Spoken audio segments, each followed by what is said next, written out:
guys, Marcinkin here, bringing you another Dragon Ball Z Dokkan Battle video, and so today we are going to talk about the STR free-to-play Metal Cooler that got his EZA. He is the one, of course, named Metal Cooler, shares the same name with the Dokkan Fest and the upcoming Carnival exclusive LR, so obviously he's designed to work with the other farmable free-to-play Metal Coolers, who all have the typing in their name, so they of course all link together. Now, the problem of course is, he doesn't link up with the other Metal Coolers, so look at the great first rotation we got with all three Metal Coolers. So we are running the full Metal Cooler team. Shout out to the people who set their AGL ones for me, because his passive, to get the best out of him, you need to have Metal Coolers as like your entire turn. So he, after his EZA, he's a Wicked Bloodline leader for 77%, or STI types 3 key and 50%. His super attack does supreme damage to the enemy and raises extreme class allies' attack and defense by 30% for 1 turn. So obviously the earlier in the turn he attacks, the more benefit you get out of that. But the question, of course, is going to be, is he good enough to be a slot 1 unit? So he gets attack and defense 150%. He gets an additional attack and defense 50% when attacking. Wicked Bloodline category allies get 30% attack and defense and chance to crit 10%. And then he launches an additional attack that has a high chance of becoming a super when all allies attacking in the same turn have Metal Cooler in their names. Now, it's interesting that that's worded a bit differently to what we're used to. So this literally means it will cover every Metal Cooler, like the LR, the Int LR Metal Cooler Army, all the type ones. If we ever get Golden Metal Cooler, it will, for heroes, it will include him as well. So that is pretty cool, but it means if you even have like a floating support unit that isn't a Metal Cooler, then on that turn, he's not going to get that chance to do the additional super. So I haven't given him any skill orbs or anything yet. I gave him mostly crit with a bit of additional and then some extra dodge. I think he's got like 6 dodge. I'll probably give him a bit more dodge and maybe a bit more additional with skill orbs if I do give them to him, because he's going to get a guaranteed additional attack, because obviously we have full Metal Coolers all the time, and then that of course increases the chances to proc his hidden potential additional as well. So he could super attack 3 times in 1 turn when the full turn is Metal Coolers. So this will be an interesting look, I guess, because we have no links active and he has 100k defense. Remember, we're running the double AGL Metal Coolers. They have a full 170% leader skill. I'm already very much aware of the number of times I've said Metal Cooler in this video, but every single unit on the team is Metal Cooler, so it's going to happen a lot. So yeah, this is what he looks like on his own, with no links and no support, which of course is the actual worst case scenario. But we got enough key for him to super, which means the other 2 Metal Coolers have the attack and defense buff. But yeah, with no links active themselves, they're not really doing a huge amount of damage. Okay, he got the additional. I was gonna say, it almost feels a bit embarrassing for a full 170 team like Wicked Bloodline to not 1 turn the Int Vegeta, but you know, when you got no links active, it's a bit of a different story. But yeah, once we actually start getting in with these other ones, because we've brought every single one on the team except for the tech one, because obviously if you want to run all the 5 free-to-play type ones, you can't bring this guy on the team, right? He's the extra one.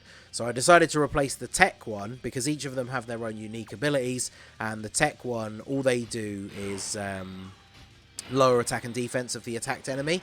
And so obviously in this event, you can't do that anyway. So, and that's going to be the same for a lot of events. Now, in events where you can, like Super Battle Road, for example, then obviously that one could be pretty useful. But, I mean, the physical one heals based on the amount of damage that he does, which is pretty good. The AGL one gives key support and has a bit of built-in dodge. The Int one heals at the start of the turn. And then the STR one is a straight-up, like, support unit that gives allies attack and defense. So they all have pretty useful roles. The physical one, like, I feel like you would give them different hidden potential based on their roles as well, right? Because all of them have the super attack effect that they raise defense for 1 turn. Although, as you can see, we're waiting for them to get their EZAs, so the rest of the team is kind of bringing him down a little bit here, because I'm going to try and avoid the supers so we can get the shorter turns, but yeah, the other that rotation of just having all 3 free-to-play Metal Coolers didn't really turn out very well for us in this event, and we're literally only in the 2nd turn. So I haven't done a video on the free-to-play Metal Coolers, and I feel like this is a good example of why, because they're actually really not very good. So hopefully their EZAs are going to be good. And of course this brings up the same old topic of like, why do they give these units awakenings that are bad and then give them EZAs straight away, rather than giving them awakenings that are actually good, and then at some point in the future, once they have then aged out, give them an EZA so they can be useful again. Now obviously for free-to-play units, I guess it's not as big of an issue, because rather than give them an EZA later, they'll just bring out a new free-to-play unit and EZA it straight away. Because we're basically getting that in like every celebration now, or have at least most of them for a while. So I guess it's just a way of them keep releasing more free-to-play units rather than bother to give them sort of longevity to get an EZA in the future. Because I think, is AGL Broly still the only unit that got an EZA immediately? Which is a real shame, because he's still the only Wrathful Broly in the game. And if he was to get an EZA like now, or when we next get something like Broly movie related, they could have made him like really, really good again, which would obviously have been pretty cool. So when you have the free-to-play ones on rotation, they have the exact same link set. So 7 out of 7 links. So this is going to be a pretty stark contrast to the previous turn. And then, yeah, this one, the STR one, is giving 20% attack and defense for Wicked Bloodline allies. So we're at 140k defense at the start of the turn. It's not really all that high. Let's see what we do attack stat-wise, because we will finish him off with the STR one here. Obviously, we take double digits. Hey, we get a dodge as well. And then 3.64. I mean, I guess that's not terrible. And then he's providing the support buff. The problem is, I guess you want to be using, like... Again, because his super attack ability is that he heals... he buffs allies' attack and defense. He's not a unit that you would really put on the team to then just run as like a third slot floating support unit. I'm going to use a Whis here just because I'm worried about having the free-to-play AGL Metal Cooler on the turn. I guess I could have put him in the middle and put the physical one at the end, actually, because the physical one heals based on the damage that he does. So if the AGL one got hit relatively hard and we live, we could get the heal off of that. But yeah, because I feel like the physical one, depending on what they do give them with their EZAs, because obviously it's pretty clear from even their awakenings, they're going to remain basically exactly the same, but they're going to have that one extra unique property. I don't feel like they're going to give them like a whole bunch of extra different things that they do. They're just going to increase the effectiveness of the abilities that they already have. So that means for potential, the support ones could obviously be good, because good support units are always useful. And then the physical one is like the next one that I feel like could be pretty good. He actually has the art I think I like the most out of all of the awakened ones as well, which thank God they finally decided to do that. But yeah, his healing based on the damage that you do is obviously very good, as long as you're a unit that can then, in return, not take tons of damage, because there's no point healing back 150k at the end of the turn if you're getting hit for like, 100k from normals and you get hit twice. You have to have, a positive exchange to be useful on the team. So, yeah, see, 140k with only one other, like, support unit on the rotation is what defense he's coming in at, which is obviously not very impressive. That's why I struggle to understand the, way he would use this guy. Now, again, we've talked about in the previous free-to-play unit showcases, I'm not used to running full, free-to-play teams and stuff. So on a full free-to-play team, is he going to be the slot 1 unit?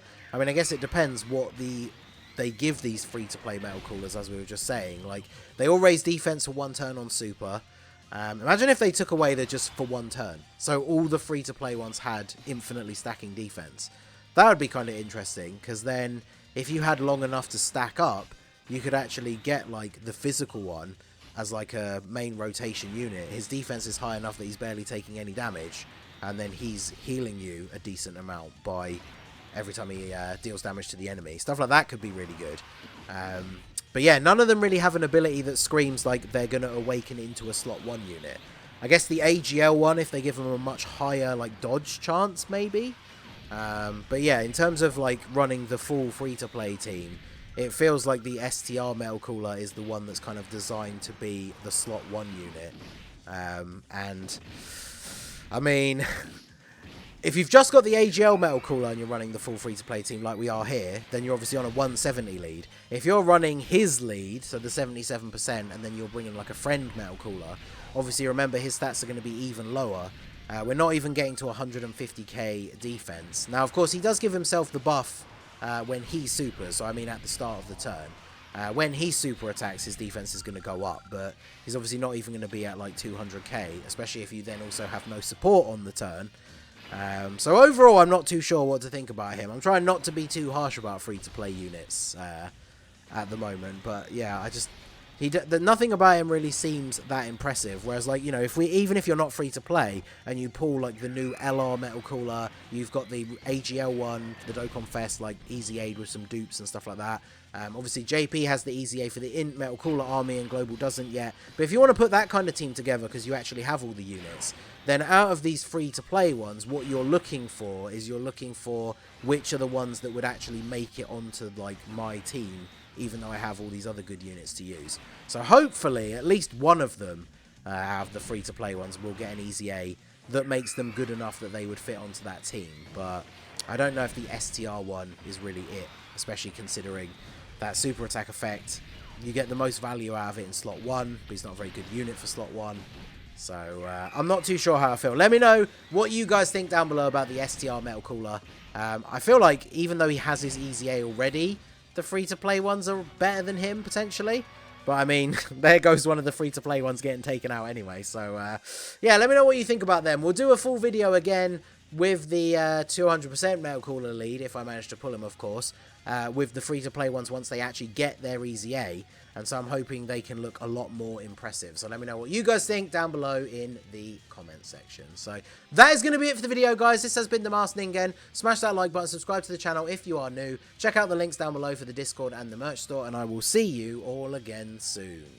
Have a good one.